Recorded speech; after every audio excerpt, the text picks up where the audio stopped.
Archibald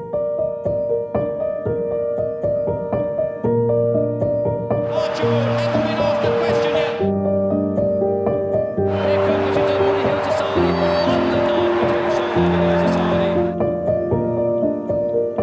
Sausalito Bay is holding on bravely, and Sausalito Bay holds on the win. That's just unbelievable. Like, I mean, it's as I said, I can die a happy man now.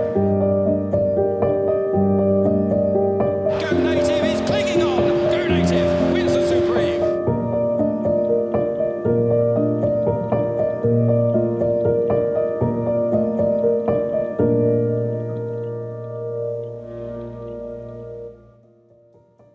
Towards the late 80s, early 90s, you changed tack completely. You started to get more involved in training jumpers. What was the reason behind that?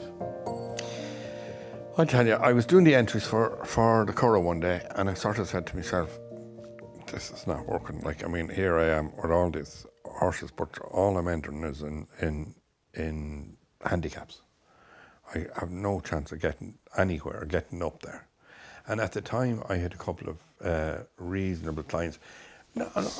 Nowadays, like they wouldn't, but I had a couple of people who could spend maybe 50 or 60,000. So I decided to start buying. I decided we're going to switch and go for jumpers. At the time, you could buy the 3-year-olds off the flat because they weren't going to Australia, they weren't going to Dubai, they weren't, they were being sold. So you could go to the sales and buy those 3-year-olds off the flat. And like Nomadic now, he was third in the tribe. He was quite a good horse. He won the Morgiana. He was just shy of being a top class hurdler, but he was the top priced 3-year-old that year. He was by Ken Mayer. He came out of Favs, and he cost 80 grand, I think, and he was the top priced 3-year-old that year at that sale, and we were just able to do that. So we were able to buy those horses. So we were able to, now the point-to-point scene wasn't as going as the way it is now. So we were able to buy those horses, and we were able to get good jumping horses for reasonable, well, I suppose it wasn't that reasonable, but we were able to get them for the money, So that's how it turned around that way. You were sick of basically competing with trying to take on and beat the Vincent O'Briens, the Bulgers, the Wells. Yeah, like I was after moving a whole lot of horses into John Ox, and the Arabs were building up bigger and bigger here, and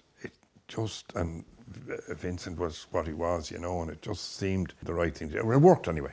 Was there frustration there though as well? Like that obviously made you, I want to be the top. Well, I wanted to be, I wanted to be champion trainer. I wanted to be champion trainer, and I knew I wasn't going to be champion trainer on the flat. So I said, right, okay, come on, here goes. We go this. So we threw our hat at this, and we tried very hard. It wasn't easy. It was hard work. There's a lot of hard work. And anyone that knows that if you're training, training's not easy. I suppose I'm kind of lucky in one respect. I don't worry too much. I'm able to put things out of my head.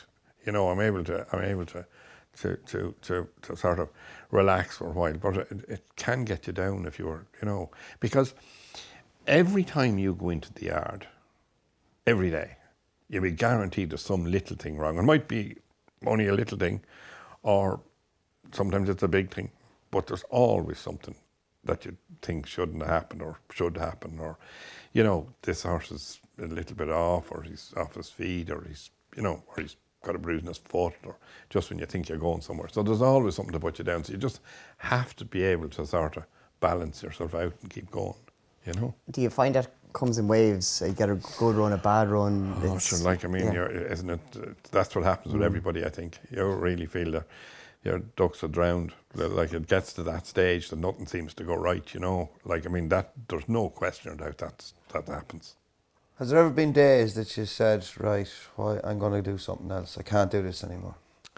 After those big disappointments, or horses not being right for a while, or good horses getting injured, and do you ever get disillusioned with it? Or do you change anything? Do you panic and change anything as well? I don't think I ever, Kevin, got to the stage and said, no, I'm going to give this up. I don't think that ever happened to me.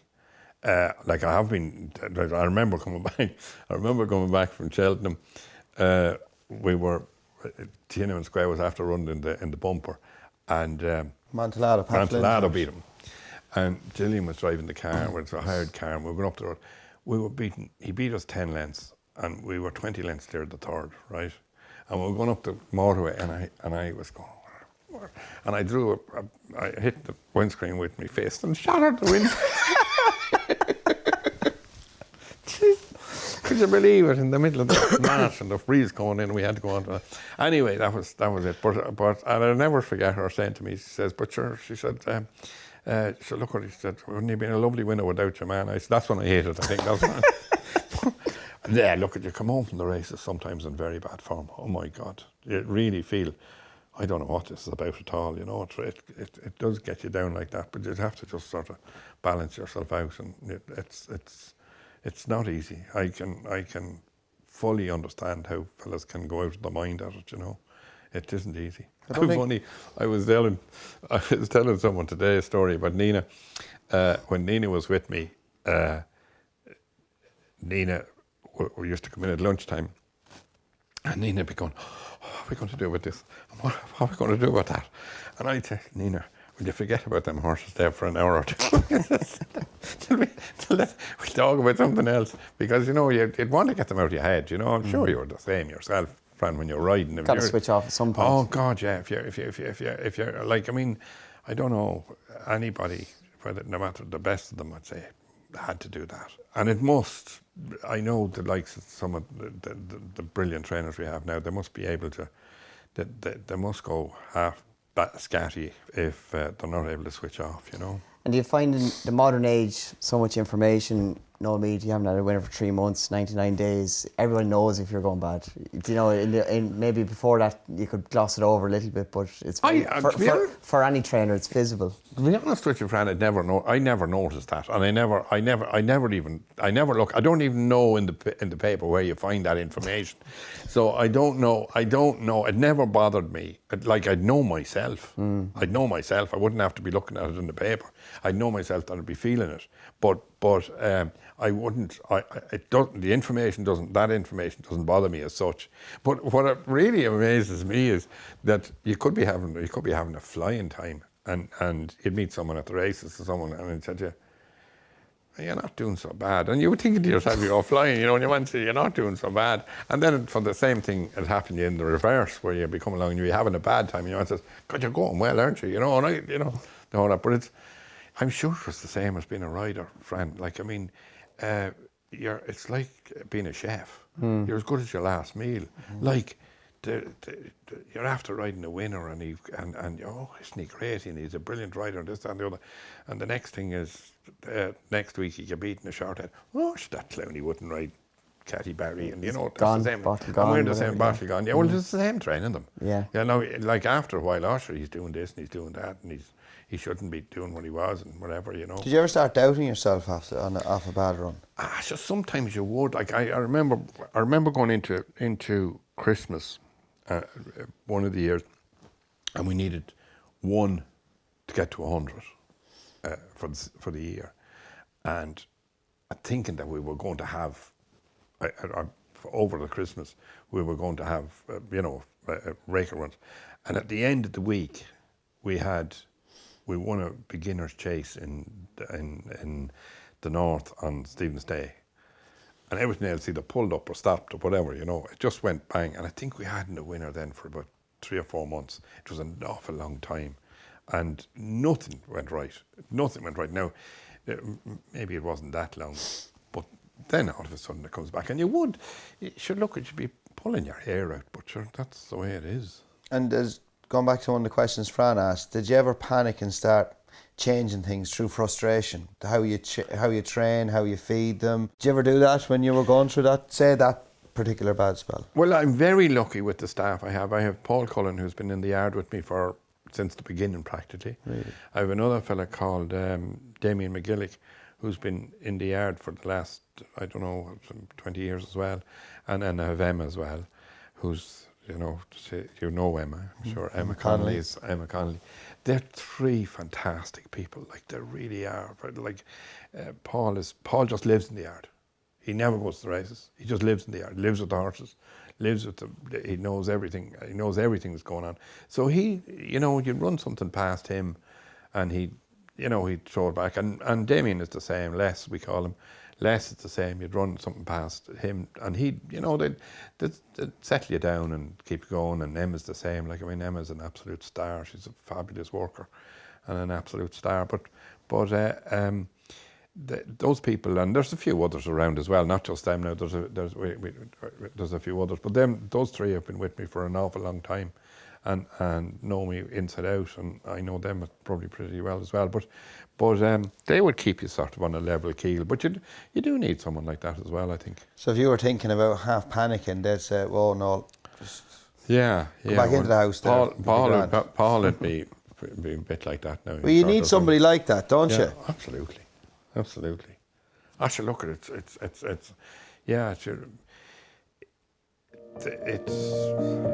not all smooth anyway.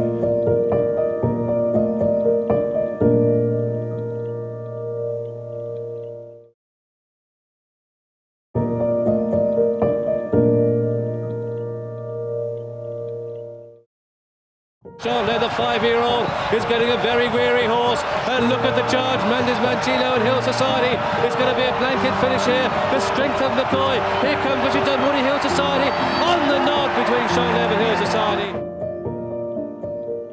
Speaking of frustration, particularly at Cheltenham, Tiananmen Square, that time we were talking about it, back in 1982 in the Triumph, you were only beaten ahead. Joe Byrne, you get Hill Society then.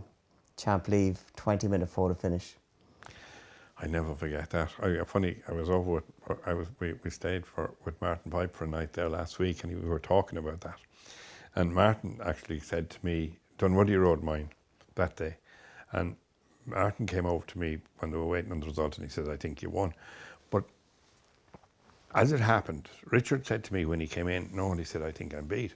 He said, I was in front after and I was in front before, but he said, I think I'm beat on the nod. I think I'm done. So that was in my mind, but I hadn't had a winner, and it was going on so long, and every time it would come around to Cheltenham, everyone was going, the press were on about it, and it was all over the place, and it would get you down. You would get a bit fed up for now listening to the same thing all over again, and here it was, just looked like as if this could be it. So anyway, the next thing called the result, and he didn't win, and I'll never forget it. I just walked straight out of the winner's enclosure, the number 2, and straight out the gate, and I sat in the front of the car and I spent a half an hour talking to one of the car park attendants, talking about parking cars just to get out of your head, you know, and that was hard to take. And it was after a few more. Charlie rode Heist, and I had great admiration for Charlie Swan as a jockey, and still think he's one of the best jump jockeys that ever rode for me. Like, he was always a bit like Mick Cannan. He was always in the right place in the right time and whatever. But he rode Heist in the bumper the following year, and Paul beat him on one of Homer Scott's. He went up the inside, rhythm section, up the inside, and Charlie came in, and Charlie was after riding my fellow work, and he said to me, I won't win. He says, I'll be unsaddled before they're finished, he says. And they got away from him coming down the hill, and he couldn't win. And I'll never forget, he came in, I should have won all that. His owner, I came over with the video. He says, I have the video. He says, do you want to see it? No, I said, I never want to see it again. But that was a game of move on gone, you know. Coming down below the distance now, Montellado from Tiananmen Square, Mannery and Zany Man, but it's going to be a 1 and 2 for Ireland. Ireland are going to win their second race at the festival in the shape of Montellado up towards the line, and it's Montellado who completes his own hat-trick. It's the second winner for Ireland as he takes the first running of the bumper with Richard Dunwoody from the hot favourite Tiananmen Square. Tiananmen Square, how good was he? Because he was very, very fragile, wasn't he? Well, he was a very good horse. He was a very, very good horse. He was. I'll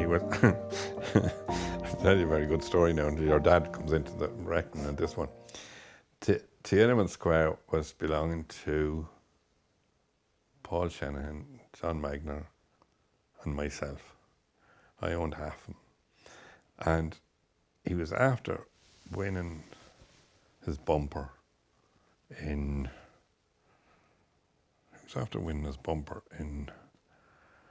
Leopardstown? Leopardstown, yeah.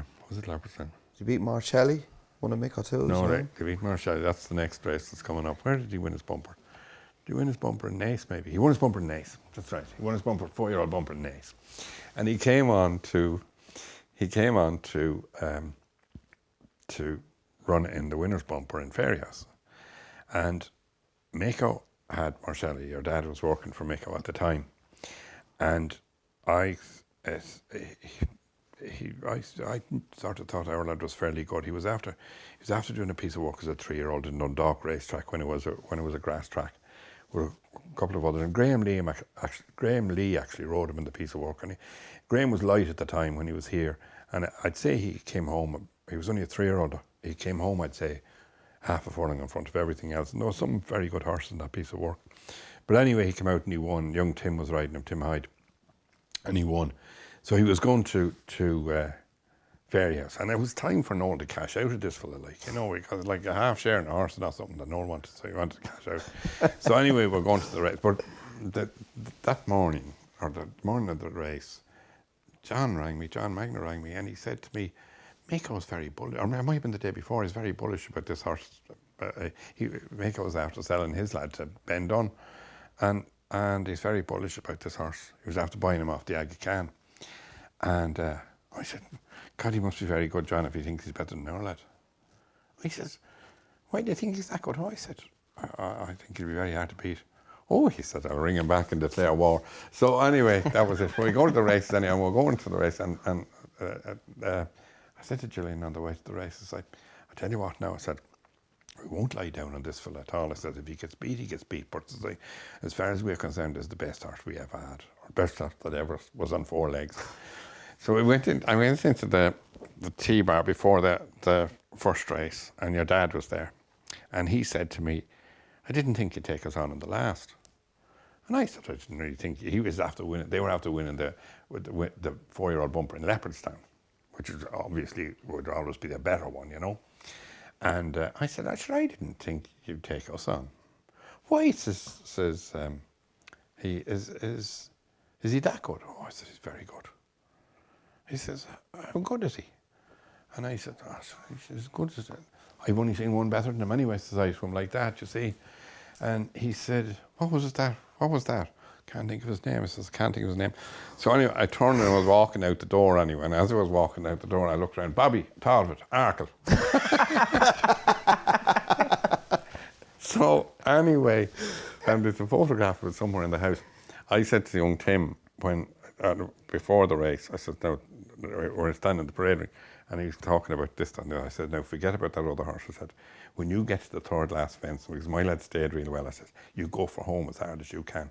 I said, don't look behind you until you pass the post. Go as hard as you can. Because he beat him a distance. So anyway, he ran in yellow colours the next day. The old Sue Magner colours. The old Sue Magner colours. And actually, when they came back, we beat Montelado in Punchestown by doing the same thing as we done with Marcelli in Fairyhouse. It's the same thing. When you get to the third last fence, go for home and as hard as you can. And Montelado couldn't get to him, and he beat him 2 lengths in Punchestown and that. And actually, Sue was standing beside me. I never heard anyone shouting as much in my life. She did. So good days. Martin Pipe, 22 winners at the festival so far. Tony McCoy 9, but looking behind, because there come the big Irish Raiders with the white cap. Joe Mack, who's in 3rd place too. Cardinal Hill, who's gone. Cardinal Hill's out of the race. Cardinal Hill was another proper horse, wasn't he? Well, I always think he was the best horse I ever had. Why? Well, one day he worked in Leopardstown, and Ted was standing beside me watching the piece of work, and it was the Monday before Cheltenham, the Monday week before Cheltenham, and he went round with 6 or 7, and they went about a mile and a quarter, mile and a half. I'd say it just went from past the stand, about a mile and a half from there, and Paul was on him, and he beat, and he never came off the bridle doing it, and he beat them half a furlong. And the horse The horse that finished, like there was Nomadic was in it. He was beaten 4 lengths in the champion hurdle. He was a half a furlong behind him. Now, Paul came off him at the second last in the Supreme, the race that Hurdle of War won. Look, was he beaten? People will tell you he was. I didn't think he was, but people will tell you he was. But anyway, he came back and he won the 2 races in Ireland. He won the one, and it wasn't that impressive in either of them, but he still won them. He won in Fairyhouse and then he won in Punchestown. And he went home for the summer and he got a colic and he died, which is a pity. But if he wasn't as good a jumper, well, he was a beautiful looking horse. He was a gorgeous looking horse. But we had, what do you call him at the time, Sunshine Street, who was 4th in the Epsom Derby, and he was beaten 3 lengths. This fellow would have put Sunshine Street up on his back and carried him. Like he was that good. You know, so if JP didn't own him, he would have been running on the flat. You know? He was that good. But look, who knows? I suppose the ones that are dead you always think that. But it was a sad loss now to lose him. He was something else.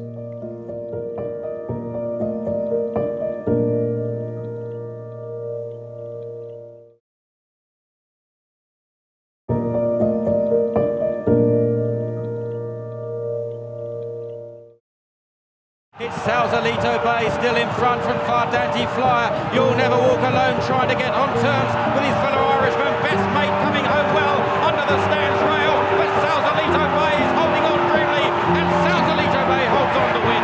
Best Mate was second, then You'll Never Walk. What is it like for you now? That's just unbelievable. Like, I mean, it's as I said, I can die a happy man now. Sausalito Bay finally broke the duck. Yeah, he did, and finally broke the duck is right. Paul was, of course, done as usual. He was after getting a fall out hunting. I was in the weigh room that day. He wasn't in good shape before racing now. In Cheltenham? Yeah. Yeah, he had a hematoma on his back, right? And he won, and he looked like he was lucky. When you think back on it, he was very lucky because it looked like a 5 or 7 pound, 10 pound claimer coming up the hill on him. He was just there. Because I remember John Franklin saying, "Oh, look at the flat style of this one. And the flat style is 5 to 1." But he came in anyway and he said, "Someone hit me in the back." I said, "What?" "Someone hit me in the back." I was trying to give him a big hug. I did give him a big hug anyway. But hadn't the hematoma had burst coming up the hill. He didn't ride anymore. He didn't ride anymore that day. But yeah, he was great. And again, we lost him. We didn't lose him, but his first run back the following season in the Hatton's Grace, he fell at the 3rd last with Norman on him, and Norman Williamson, and he fractured his pelvis. Sure, he never was as good a horse again after that. It was very. What was your emotion in that winner's enclosure after winning with Sausalito Bay? You've had so many hard luck stories. You're reading all this. Oh, Noel Meade can't train a winner at Cheltenham. You've finally done it. 2000, Sausalito Bay, Supreme Novices Hurdle. What was going through your mind? Well, to be honest, it was more relief. Yeah. It really was more relief. It was a very funny story to that afterwards. You probably heard this. I probably told you this before. I don't know. But sure, look, it was the same. He was belonging to the High Street Racing Syndicate. There was a gang of builders, more or less, and Brian Wallace, who was a solicitor, who used to look after them, and they were good players at the time, and still are. So there was plenty of celebrations and whatever, but it was more relief than anything else. It was great to win and whatever. But the following morning, we had a horse called. We had a few more runners for the rest of the week, so that was the Tuesday, and sure, we had a late night, obviously. That wouldn't be like it. Yeah, sure, we had a late night. So anyway, we were staying in Sudley Castle, in a house in Sudley Castle at the time, which is in, what do you call that village, just outside, that lovely little village. Just Stone of Old? No, just over the hill from Cheltenham, the back at Cleve Hill. Winchcombe. Sudley Castle's in Winchcombe, and they have cottages in there, and we were staying there. So anyway, I just come back down from the racetrack, having seen the horses out the morning time. And RTE had rang me earlier and they said, would I go on the Marion Finucane show? And of course, Estebrack was after, Estebrack was after winning as well. So Aidan was coming on as well. And anyway, I said, yeah, no problem. Well, we'll get on to you. It was 9 o'clock. We'll be back on to you. We'll be back at 9 o'clock. So I arrived back to the cottage, and I was parked outside. And I said, you know, I'll take the call in the car, because in the house there was a few other people staying in the house, and she, you know, it was handier. Those little cottages, there's not much privacy in them. So anyway, I said I'd sit in the car. So I had the papers down. I was reading. It was a lovely, warm, sunny day, sunny morning. The sun was beaming in on top of me, and I had the Racing Post out and I was reading about myself and reading about whatever happened to see the whole that and whatever. And they rang and they said, right, we'll be back onto you now in 5 minutes, and we're putting you straight through into Marion. Is that okay? And I said, yeah, that's grand. So anyway, that was grand, reading away, and they rang, and I took the call, and Marion, this Noel, and I said, yeah. So we're chatting away, this, that, and the other. She says, hold on there, Noel, now. She said, I'm going to get Aidan. Aidan is on the other line here, so I want to get Aidan, you see. So she goes on to get Aidan, anyway, and the well Noel falls fast asleep. And the next thing I woke, I could hear this roaring down the phone of me, Noel, and I got up. Yes, I got up. Anyway, so a year or two later, I met her in Leopardstown, and she came to me and she said, did you fall asleep on me on the phone? I said, I did. But it was very funny. It was the sun, really. And Sausalito Bay, he was a trend of the horse you're buying off the flat. Alvin Balding's 60 odd grand or whatever, but you bought him yourself, but that was the horse you were into at that time. Yeah. Well, Mags now, in fairness, Mags O'Toole was a big help when we were buying them, huge help when I was buying those horses off the flat. And Mags spent a lot of time sort of scorching through the catalogues and this, that and the other. And she was, when we were buying those horses off the flat, Mags was a huge help. And of course, then she knew all the English trainers, and she knew the people to buy off, and she knew. So Mags would have been the one that would have sort of picked out the horse, and then we go and look at them and whatever. But she had a big say in it too now, so she had. Beat a good horse that day as well. Yeah, he beat Best Mate, which was amazing. He came wide up the straight, and funny, the Nicanor came along and he beat Denman. So he was so it was funny. The year Sausalito Bay won, I think we got beaten ahead in the Carl Cup. Native Dara is the horse to catch, clearing the final flight, and a bold lead there. Lands 5 lengths clear. Rossmoff heads the chasing pack.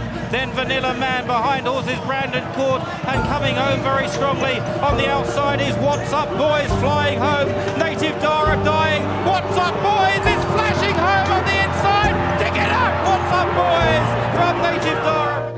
When Paul couldn't ride, Barry rode Native Dara, and I think now Barry might even agree now that he went too soon.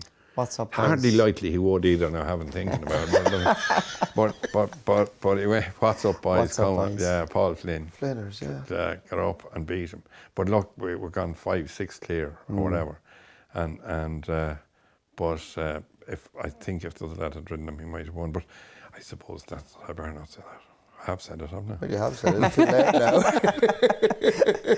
Do you think you're back to square one with your Cheltenham Hoodoo then, if that's the, or is that just look at her back again. I think that was obviously the year then that Frozen Groom ran the Arkle. He fell in the Arkle as well. We had 3 that first day. Barry fell at the second last coming down, or the one coming down the hill on him. He was quite a good horse as well, but it was funny. He was typical one of those flat horses. His first 2 runs over fences, he won the Irish Arkle. He was absolutely brilliant, and I hate.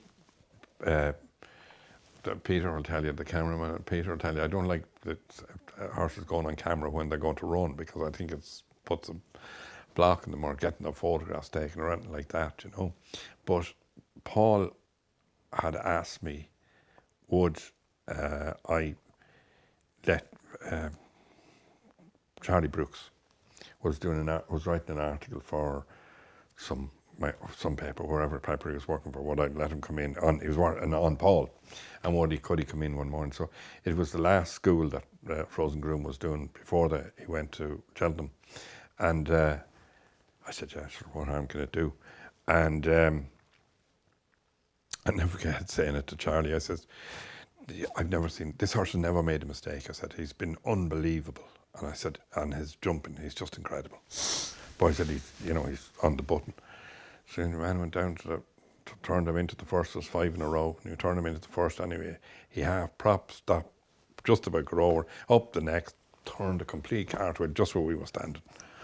I said, after that, no one ever got to stand beside me when we were jumping the fence again. But anyway, he went and fell in the plate.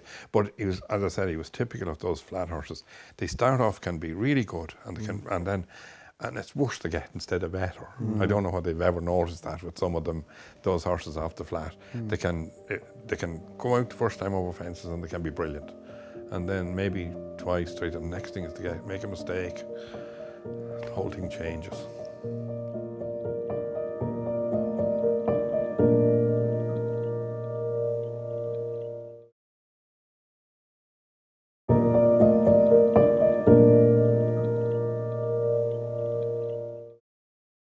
It's Ireland in front, Go Native. Medami is staying on, chasing the leader and closing with every stride. Go Native is tying up. He's only a length to Medami. Medami trying desperately hard. Go Native is clinging on. Go Native wins the Supreme from Medami.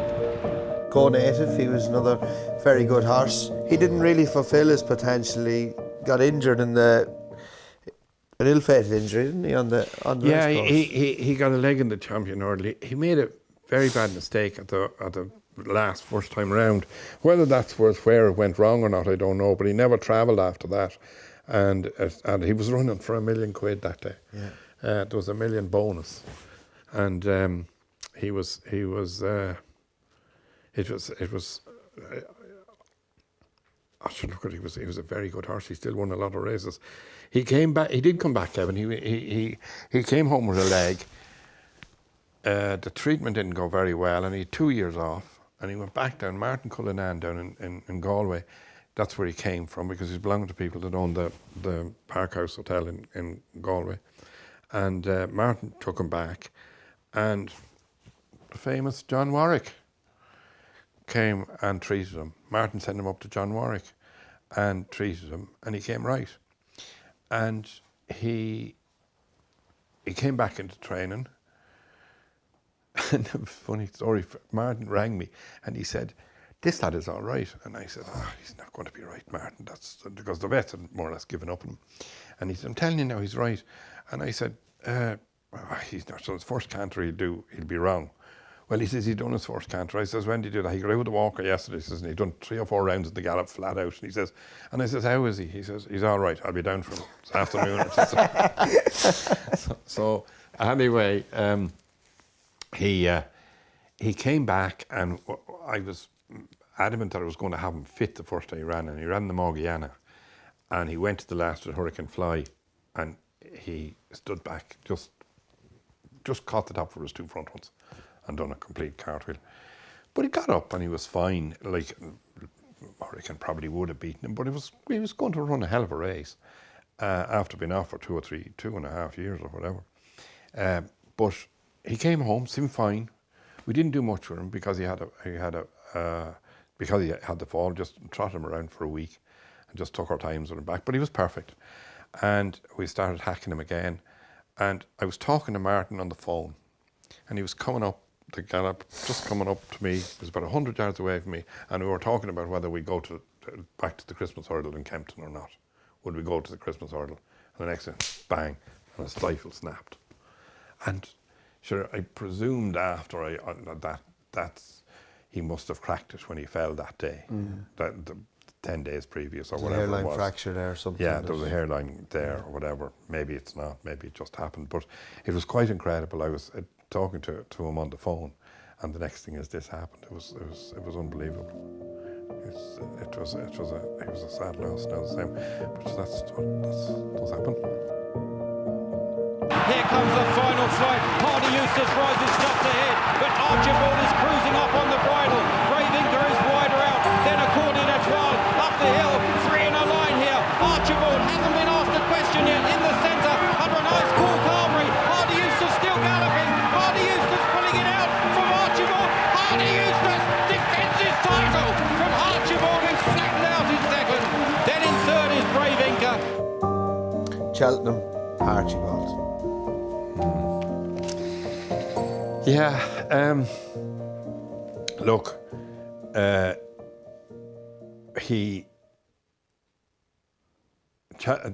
Archibald wanted good ground for starters, right? He had a wind problem. When we got him from France, another good story. Your dad he was knocked down to your dad, right? Yeah. I was in France and I was going home on a flight home, and I wanted someone to buy him for me. And I said to Bobby, I said, Bobby, will you bid for a horse for me? And he said, what horse is that horse? He's lame, Noel. And I said, I know, but I don't think it's too much. He says, I want to buy him. But he's lame now, and you can't buy a lame horse. I said, but I think he's all right.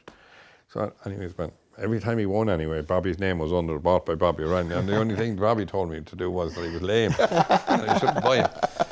But anyway, he came back and he ran, and every time he ran, he choked. And I sent him down to Ned going, and I said, Ned, I want you to hob them. And Ned said, there's nothing wrong with him, Noel. His scope is all right, there's nothing wrong with him.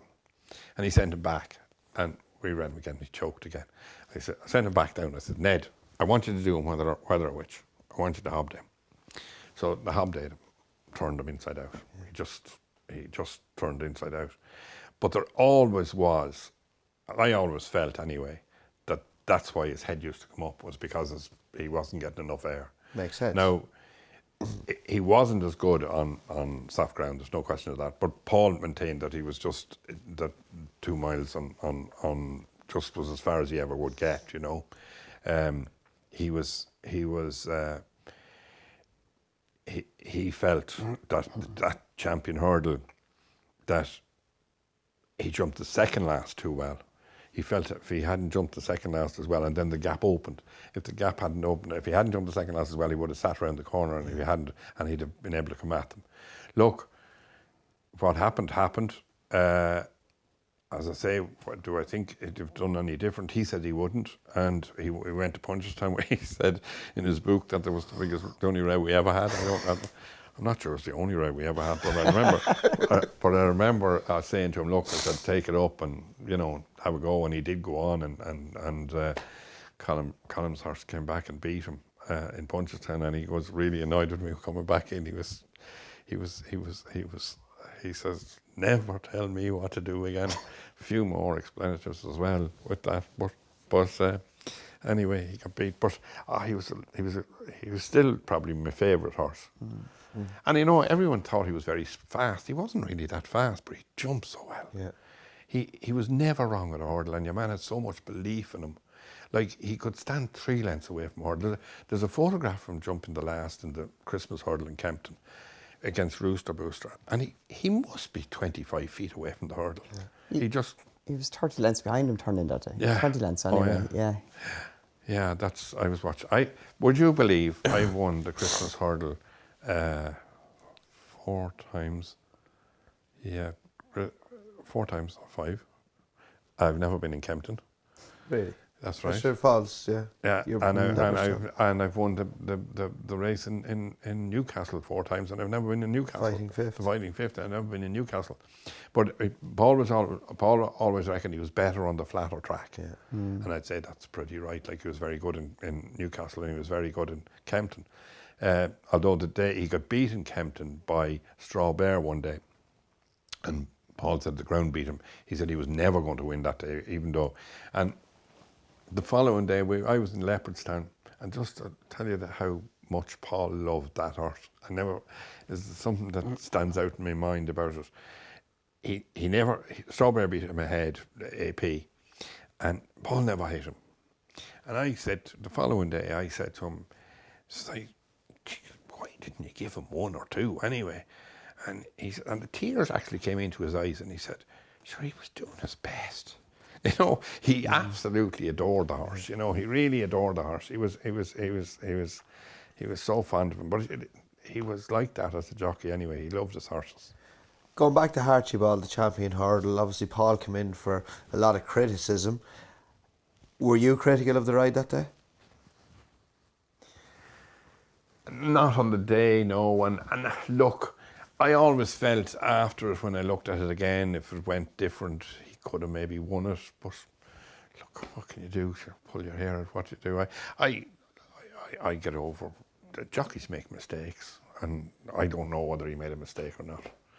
He knows more about riding horses. I wasn't much good at riding horses, so why should I say he should have done? That's what he thought was right. I know a lot of people thought he should have done something else and whatever, but he thought it was the right thing to do, and it's like, it's, you know. Was it that feeling, looking like he's travelling so well, we're going to win? There's a great clip of you and Desi Hughes looking at the race together. Desi says, well done to you. That's right. Desi and myself, Desi were standing together, and obviously Hardy Eustace ended up winning it. And Desi gave me a slap on the back. This is well done. And then the next thing I had to turn around and give him a slap on the back and say, well done. And like, it was. Through gritted teeth. And there's no doubt, like, I mean, people just say to you, how did you get over it? Well, it was just like someone pulling the bottom out of you. Like, you know, it was an terrible, unbelievable. It was hard to get over it. It really was, because it did pull the stomach out of you. There's no question or doubt about it. To think that there's nothing as bad as to think you have it won, and then the next thing is to get it taken away like that. And it really was. It really was. The second's a lonely spot, isn't it? Oh man. He was. It was. Yeah, no, he was. That was it. But sure, look at it. That's.